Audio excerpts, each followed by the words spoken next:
Okay. I spent about 4 hours trying to get the video to be smooth again. I just won't do it.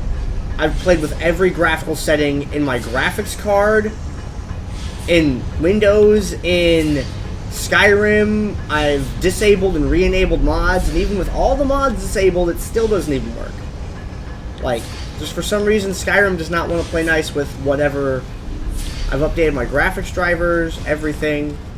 So we get a 30 FPS slideshow. So you're the sneaky kind of person, huh? Have to keep an eye on you then. There was a 2-minute period in which it ran at like all the frames I wanted, but then it went away.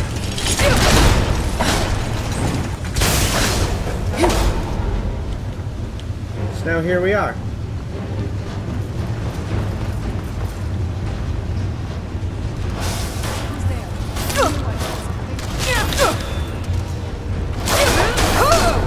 The big problem is not just the lag and the choppiness, it's I'm dropping inputs. So I will click buttons and they just will not go through. Where'd you come from? Done and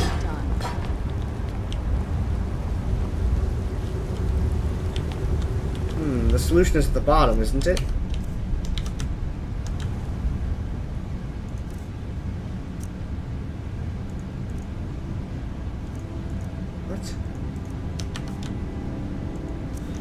What's Dragon Shouts then? Is it this? No? Is it this? No? Is it this? Okay, here we go. We're gonna temporarily equip this.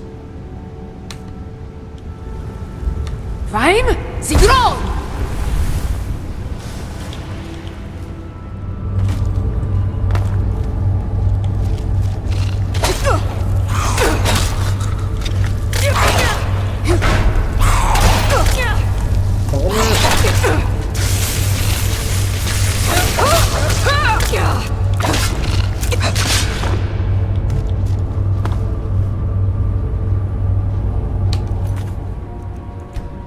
Are we done here?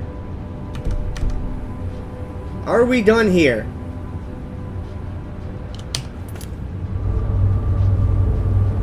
Now we're at the bottom. Which is probably where we needed to go.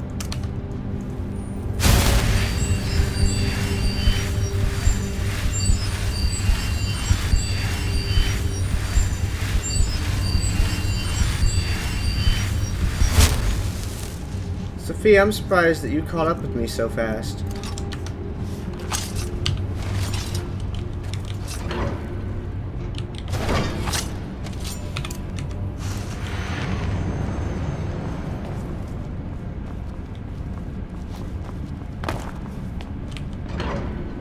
Here we go.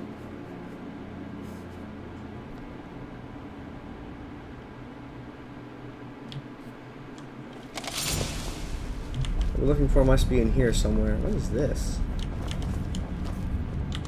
Filter of the Defender? Wait, that's block. I don't want block.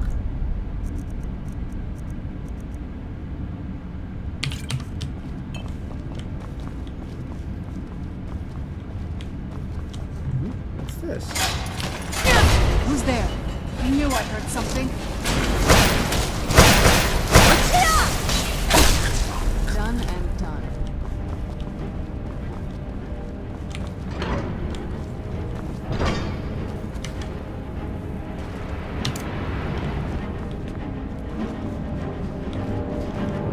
Never saw anything like this.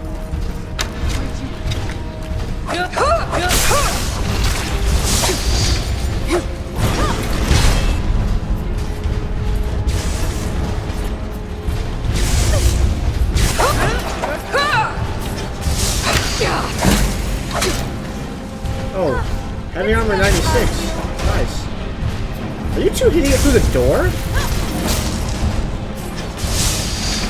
whole man is vagrant. Still remember how to fight.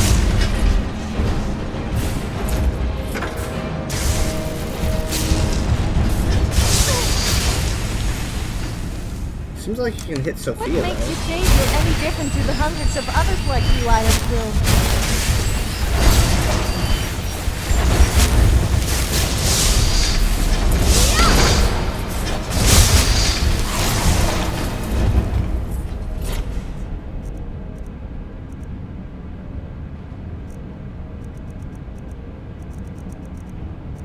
Where is it? I have a couple. There we go. Is Ronan well?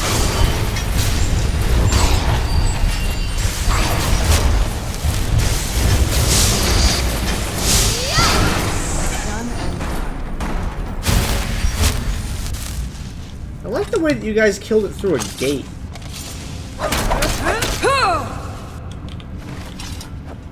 I'm glad I had that potion. Which was kind of the exact reason I wanted to have a potion around in the first place.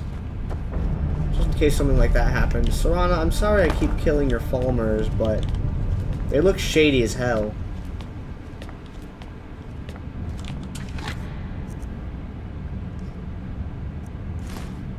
Ew.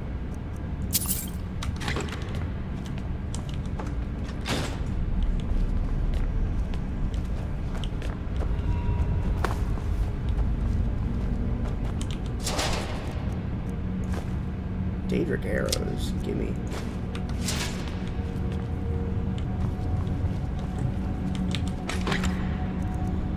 Circle of Eminent Illusion.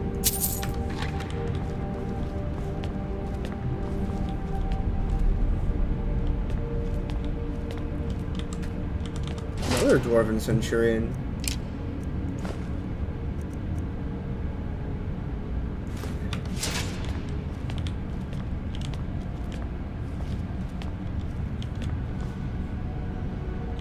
Place. We were here once before. But now we can activate the mechanism. Oh. Leads downward.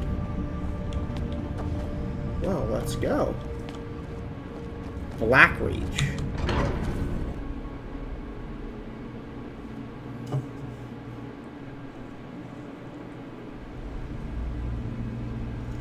Oh, wow.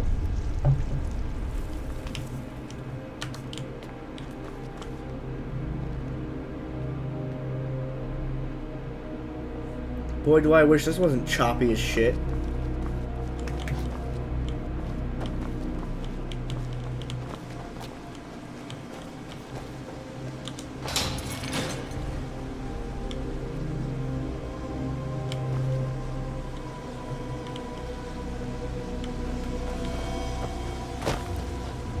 where'd you come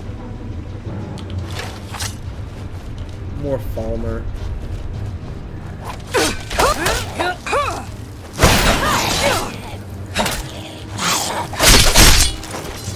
Slideshow! Oh, I hope there aren't any bears or spiders in this game. Nearly Chakras!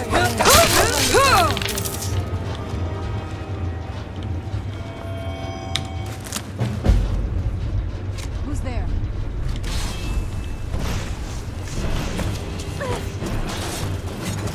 Careful! You wouldn't want to hurt your face.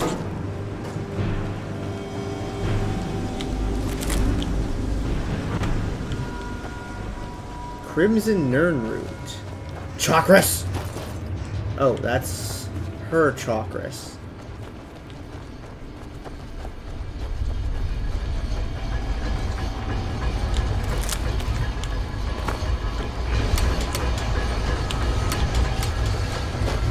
Button puzzle. How fascinating.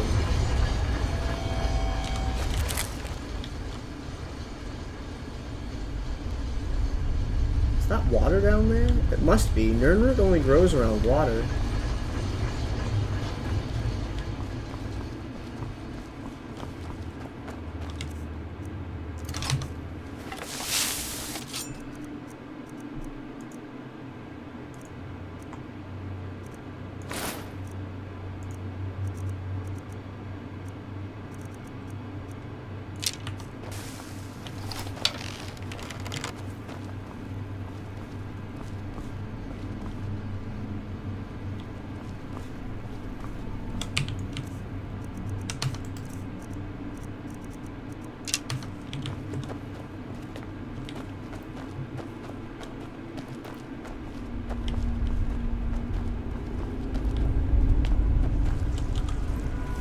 Sindarin's Field Laboratory.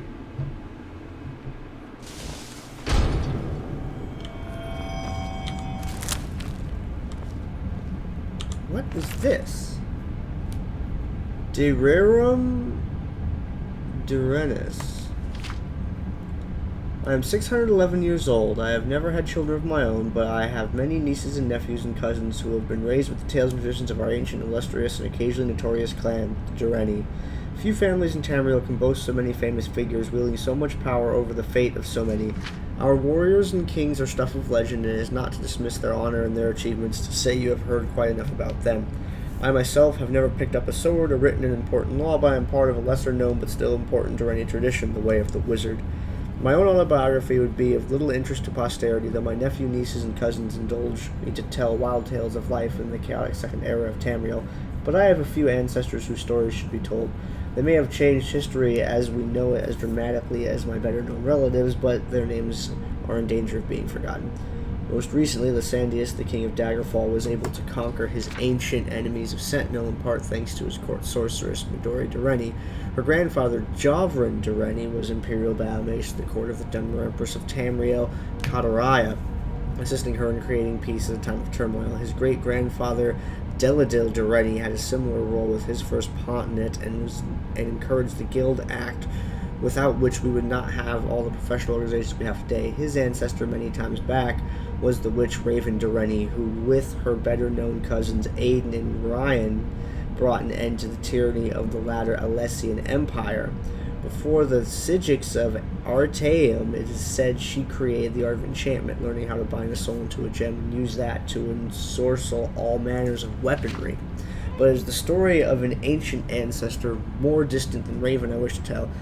Asliel Dureni harkens back to the humble beginnings of our clan, the tiny farming village of Tirigel on the banks of the river Kalmis, which was then called the Duren, hence the family name. Like all on Somerset Isle in those days, he was a simple planter of the fields, but while others only grew enough to sustain their immediate kin, even distant cousins of the Durenis worked together. They would decide as a group which fields were best for wheat, orchard, vine, livestock, or apiary, and thereby always have the best yield of any farm, which worked alone, doing the best as it could with what it had. Asliel had a particularly poor farm for most kind of agriculture, but small herbs found in its stony, loamless, acidic soil very comfortable. Out of necessity more than anything else, he became an expert on all manners of herbs. For the most part, of course, they were used in flavoring cooking, but as you know, hardly any plant grows on the surface without magical potential in our world. Even so long ago, witches were already in existence, and it would be ridiculous for me to suggest that Asliel Dureni invented alchemy. What he did, what we can all be grateful for, is that he formulated into an art and science. There were no witches' covens in Tirigel, and of course there were no mages' guild yet for thousands of years, so people would come to him for cures. He learned for himself the exact formula for combining black lichen and ruebrush to create a cure for all manners of poison, the amount of willow and thur to crush and mix with chokeweed to cure diseases. There were few much greater threats in Tyrael in those days than accidental poisonings or disease. Yes, there were some dark forces in the wilderness, trolls, chimera, and the occasional malevolent fairy folk and will-o'-the-wisp, but even the youngest, most foolish Altmer knew how to avoid them. There were, however, a few unusual threats which Asliel had a hand in defeating. One of the tales told of him that I believe to be true is how he was brought a young niece who had been suffering from an unknown disease. Despite his ministration, she grew weaker and weaker every morning. Finally, he gave her a bitter-tasting drink, and the next morning ashes were found all around her bed.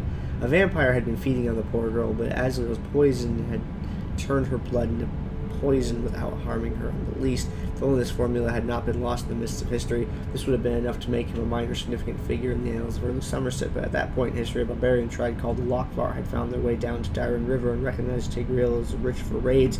The Dureni not being warriors yet, but civil farmers, were helpless and could only flee and watch the Lockvar take the best of their crops raid after raid. Asliel, however, had been experimenting with the vampire dust and brought his cousins to him with a plan. The next time the Lockvar were sighted on the Duren, the world went out, and the most able-bodied came to Asliel's laboratory. When the barbarians arrived in Tirigel, they found the farms deserted and assumed that all had fled as usual. As they set about stealing the bounty, they suddenly found themselves under attack by invisible forces.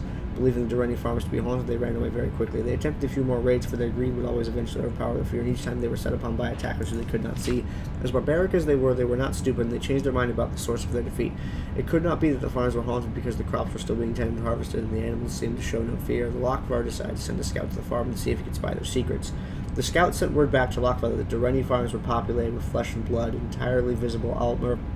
For he continued to watch as barbarian cohorts moved down the river, and he saw the elderly and children flee for the hills, while the able-bodied farmers and their wives went to Asliel's laboratory. He saw them go in, he saw no one come out. As usual, Lockvar were repelled by invisible forces, but their scouts soon told them what they saw happening in the laboratory. The next night, 2 of the Lockvar approached Asliel's farm very stealthily and managed to kidnap him without alerting the rest of the Durrani. The Lockvar chieftain, knowing that the farmers could no longer count on the alchemist to make them invisible, considered an immediate attack on the farms, but he was a vengeful sort and felt he had been humiliated by these simple farmers. A crafty plan emerged in his mind. What if the Durrani, who always saw his barbarian tribe coming, for once did not? Imagine the slaughter if no one even had a chance to flee. The scout had told the chieftain that Asliel had used the dust of a vampire to make the farmers invisible, but he was not sure what the other ingredient had been. He described an incandescent powder that Asliel had mixed into the dust. Asliel, of course, refused to help Lockvar, but they were experts in torture as well as pillage, and he knew he would have to talk or die. Finally, after hours of torture, he agreed to tell them what the incandescent powder was.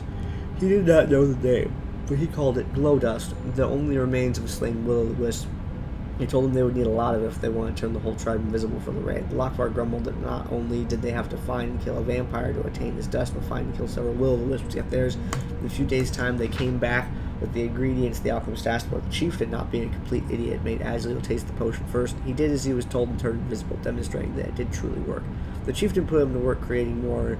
No one apparently noticed that while he did, he was nibbling on black lichen and rue brush. The Lockvar took the potion as he doled it out, and soon, but did not too soon that they didn't suffer, they were all dead. The scout who had seen Asliel mixing the invisibility potion apparently mistook the glow of the candlelight in the laboratory for an incandescence which the second ingredient of the invisibility potion did not possess. The second ingredient was actually dull, simple redwort, one of the most common herbs in Tamriel.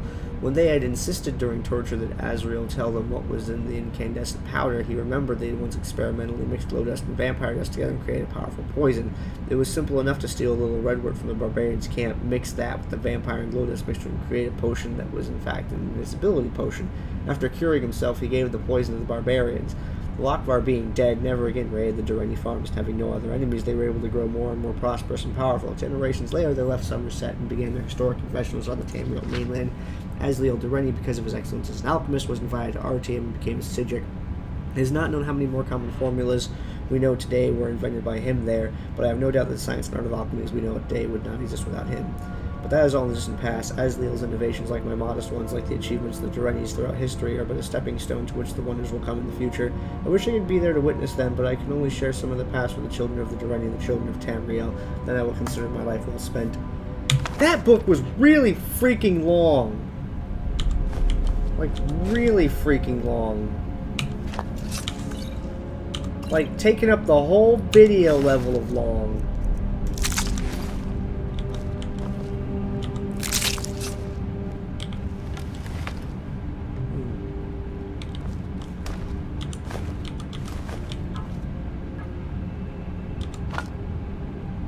Like, I like salt.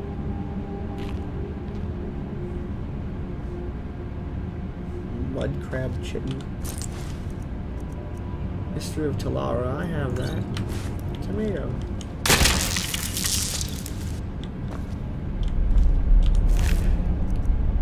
Your chakra's expired. It scared the crap out of me, Serana.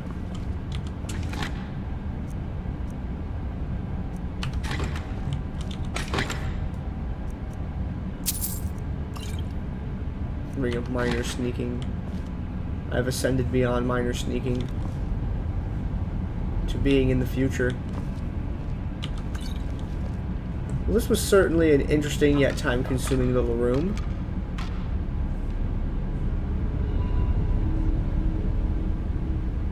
Yeah. An interesting yet time-consuming little room.